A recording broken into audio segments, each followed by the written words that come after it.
Good morning. Football.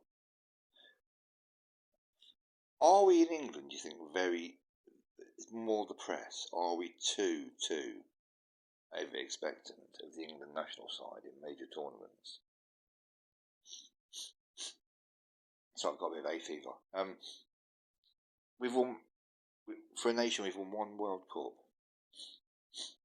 and been in one Euros final, one other final in my life, in 58 years. I was born in 66. I was a baby in a pram when we won that tournament, and I'm 58 now. And since then, we've been in one final, the last Euros. Couple of semi-finals here and there along the way.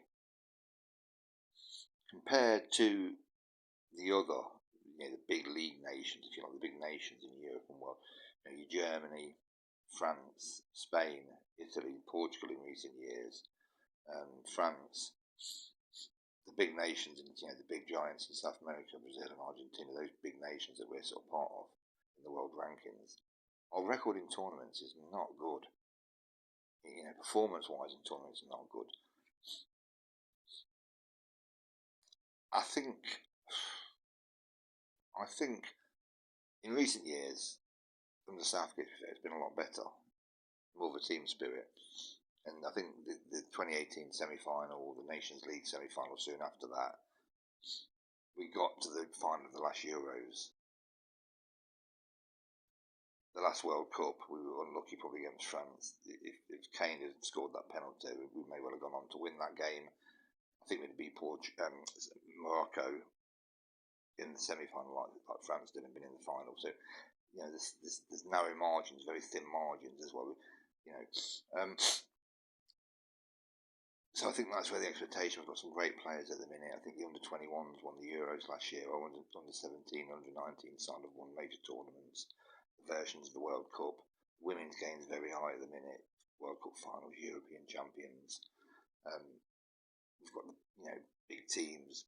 The Premier League's a massive league, most popular, probably the biggest in the world. We've got some great players at the moment. So I think that's where the massive expectation comes from. Because we have done better in tournaments in recent years. The record speaks for itself, a final and a semi-final in recent tournaments. So that's why people are sort of pushing it. But our record's poor in tournaments overall. Yeah, there's thin margins, very thin margins. There's quarterfinals where we've lost on penalties, semi-finals where we've lost on penalties, or to the odd goal. We could have gone either way. We could have easily been in a couple more finals. We could have easily won a tournament, but we haven't. And I think we need to dump. I don't know. It's disappointing again. England, if we don't get to the final with the players we've got, it's going to be hugely disappointing, especially if these performances continue, because it's been really, really poor, and there's no reason whatsoever. We should play a lot better. Results-wise, in this tournament so far, a 1-0 win and a 1-1 draw against the teams we've played, the results are okay, because we're going to qualify from the group. We're probably going to top the group. It's the performances. One against Denmark, this is the problem. And if we don't win a tournament again, I can't see us ever winning one. I mean, you can never say never. Anything can happen, but let's hope we can do it. But I think we've all said it. I've been watching it since 1970, and they've let me down time and time again. It's just sometimes unlucky, but there's been one or two sides that I thought was really good enough. The 96 side, probably the 90 side, the side last time in the Euros. But if they let us down again, it's just, I'm fed up watching it. Tournament after tournament, we come short. Let's just hope we can do it. But the expectations, I think, go far, far higher than they should do sometimes.